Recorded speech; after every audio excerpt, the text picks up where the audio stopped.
किताब में इब्राहिम का जिक्र करो, बेशक वो निहायत सच्चे थे, पैगंबर थे। जब उन्होंने अपने बाप से कहा कि अब्बा, आप ऐसी चीजों को क्यों पूछते हैं जो न सुने और न देखें और न आपके कुछ काम आ सके। अब्बा, मुझे ऐसा इल्म मिला है जो आपको नहीं मिला, तो मेरे साथ हो जाइए, मैं आपको सीधी राह पर ले चलूंगा। अब्बा, शैतान की पूजा न कीजिए, बेशक शैतान अल्लाह का नाफरमान है। अब्बा, मुझे डर लगता है कि आपको अल्लाह का अजाब आ पकड़े तो आप शैतान के साथ ही हो जाएं। उसने कहा कि इब्राहिम, क्या तू मेरे माबूदों के खिलाफ है? अगर तू बाज ना आएगा तो मैं तुझे संसार कर दूंगा और तू हमेशा के लिए मुझसे दूर हो जा। इब्राहिम ने सलामुन अलैकुम कहा और कहा कि मैं आपके लिए अपने परवरदिगार से बख्शिश मांगूंगा, बेशक वो मुझ पर निहायत मेहरबान है। और मैं आप लोगों से और जिनको आप अल्लाह के सिवा पुकारा करते हैं उनसे कनारा करता हूं और अपने परवरदिगार ही को पुकारूंगा। उम्मीद है कि मैं अपने परवरदिगार को पुकार कर महरूम नहीं रहूंगा। और जब इब्राहिम उन लोगों से और जिनकी वो अल्लाह के सिवा परस्तिश करते थे अलग हो गए, तो हमने उनको इसहाक और इसहाक को याकूब बख्शे और हर एक को पैगंबर बनाया। और हमने उनको अपनी रहमत से बहुत सी चीजें इनायत की और उनका जिक्र जमील बुलंद किया। और हमने इब्राहिम को पहले ही से हिदायत दी थी और हम उनके हाल से वाकिफ थे। जब उन्होंने अपने बाप और अपनी बिरादरी वालों से कहा कि ये कैसी मूर्ति हैं जिनकी परस्तिश पर तुम लोग जमे हुए हो, वो कहने लगे कि हमने अपने बाप दादा को इनकी परस्तिश करते देखा है। इब्राहिम ने कहा कि तुम भी गुमराह हो और तुम्हारे बाप दादा भी खुली गुमराही में पड़े रहे।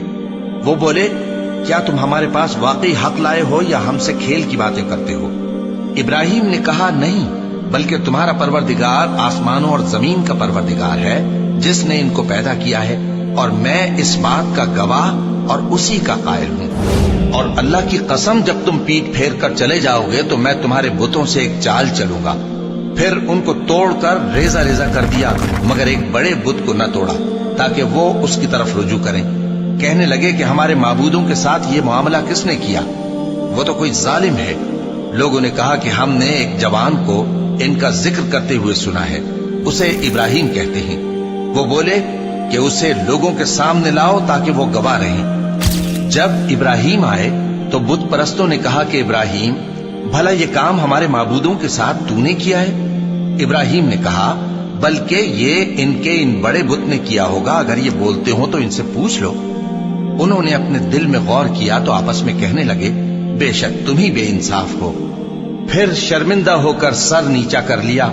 इस पर भी इब्राहिम से कहने लगे कि तुम जानते हो ये बोलते नहीं। इब्राहिम ने कहा, फिर तुम अल्लाह को छोड़कर क्यों ऐसी चीजों को पूछते हो जो न तुम्हें कुछ फायदा दे सकें और न नुकसान पहुंचा सकें? तुफ है तुम पर और जिनको तुम अल्लाह के सिवा पूछते हो उन पर। क्या तुम अक्ल नहीं रखते? तब वो आपस में कहने लगे कि अगर तुम्हें इससे अपने माबूदों का इंतकाम लेना और कुछ करना है तो इसको जला डालो और अपने माबूदों की मदद करो। हमने हुक्म दिया, ए आग सर्द हो जा और इब्राहिम पर सलामती वाली बन जा। उन लोगों ने बुरा तो इनका चाहा था, मगर हमने उन्हीं को नुकसान में डाल दिया और इब्राहिम और लूत को उस सरजमीन की तरफ बचा निकाला जिसमें हमने अहले आलम के लिए बरकत रखी थी। और हमने इब्राहिम को इसहाक अता किए और उसके बाद मजीद याकूब भी। और हमने सबको नेक बनाया था और हमने उनको पेशवा बनाया कि हमारे हुक्म से हिदायत करते थे और उनको नेक काम करने और नमाज पढ़ने और ज़कात देने का हुक्म भेजा, और वो हमारी ही इबादत किया करते थे। और हम इस तरह इब्राहिम को आसमानों और जमीन के अजायबात दिखाने लगे ताकि वो खूब यकीन करने वालों में हो जाए। यानी जब रात ने उनको पर्दाए तारीकी से ढांप लिया तो आसमान में एक सितारा नजर पड़ा। कहने लगे, ये मेरा परवरदिगार है। जब वो गायब हो गया तो कहने लगे कि मुझे गायब हो जाने वाले तो पसंद नहीं। फिर जब चांद को देखा कि चमक रहा है तो कहने लगे, ये मेरा परवरदिगार है। लेकिन जब वो भी छुप गया तो बोल उठे कि अगर मेरा परवरदिगार मुझे सीधा रास्ता नहीं दिखाएगा तो मैं उन लोगों में हो जाऊंगा जो भटक रहे हैं। फिर जब सूरज को देखा कि जगमगा रहा है तो कहने लगे, मेरा परवरदिगार ये है, ये सबसे बड़ा है। मगर जब वो भी गुरूब हो गया तो कहने लगे, लोगों, जिन चीजों को तुम अल्लाह का शरीक बनाते हो मैं उनसे बेजार हूं। मैंने सबसे यकसू होकर अपने आप को उसी जात की तरफ मुतवज्जे किया जिसने आसमानों और जमीन को पैदा किया है اور میں مشرکوں میں سے نہیں ہوں۔ اور ان کی قوم ان سے بحث کرنے لگی تو انہوں نے کہا کہ تم مجھ سے اللہ کے بارے میں کیا بحث کرتے ہو؟ اس نے تو مجھے سیدھا رستہ دکھا دیا ہے، اور جن چیزوں کو تم اس کا شریک بناتے ہو میں ان سے نہیں ڈرتا، ہاں جو میرا پروردگار کچھ چاہے۔ میرا پروردگار اپنے علم سے ہر چیز کا احاطہ کیے ہوئے ہے۔ کیا تم خیال نہیں کرتے؟ بھلا میں ان چیزوں سے جن کو تم اللہ کا شریک بناتے ہو کیوں کر ڈروں، جبکہ تم اس بات سے نہیں ڈرتے کہ اللہ کے ساتھ شریک بناتے ہو جس کی اس نے کوئی سند نازل نہیں کی۔ اب دونوں فریق میں سے کون سا فریق امن و بے خوفی کا زیادہ حقدار ہے؟ اگر سمجھ رکھتے ہو تو بتاؤ۔ جو لوگ ایمان لائے اور انہوں نے اپنے ایمان کو شرک کے ظلم سے ملوث نہیں کیا، ان کے لیے امن و بے خوفی ہے، اور وہی ہدایت پانے والے ہیں۔ اور یہ ہماری دلیل تھی جو ہم نے ابراہیم کو ان کی قوم کے مقابلے میں عطا کی تھی۔ ہم جس کے چاہتے ہیں درجے بلند کر دیتے ہیں، بے شک تمہارا پروردگار دانا ہے، خبردار ہے۔ پھر ابراہیم ان کے معبودوں کی طرف متوجہ ہوئے اور کہنے لگے کہ تم کھاتے کیوں نہیں؟ تمہیں کیا ہوا ہے؟ تم بولتے نہیں؟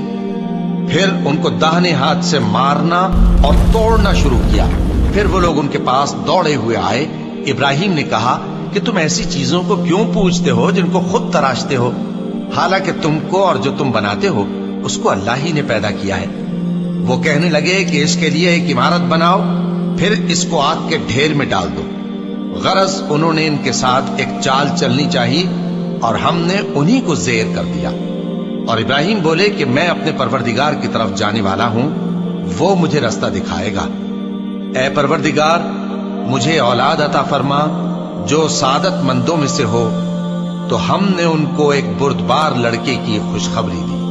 جب وہ ان کے ساتھ دوڑ دھوپ کی عمر کو پہنچا تو ابراہیم نے کہا کہ بیٹا، میں خواب میں دیکھتا ہوں کہ گویا تم کو ذبح کر رہا ہوں، تو تم سوچ لو کہ تمہارا کیا ارادہ ہے۔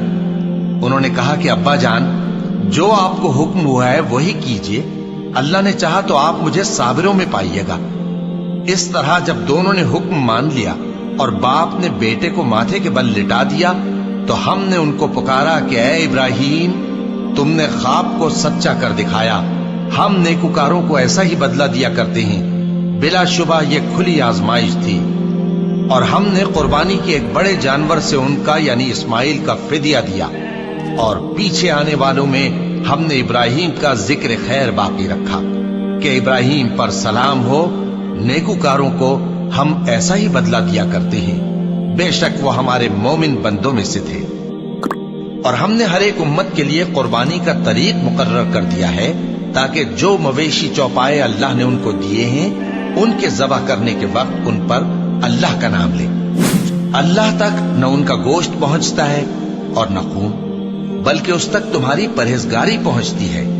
اسی طرح اللہ نے ان کو تمہارے زیر فرمان کر دیا ہے، تاکہ اس بات کے بدلے کہ اس نے تم کو ہدایت بخشی ہے اسے بزرگی سے یاد کرو۔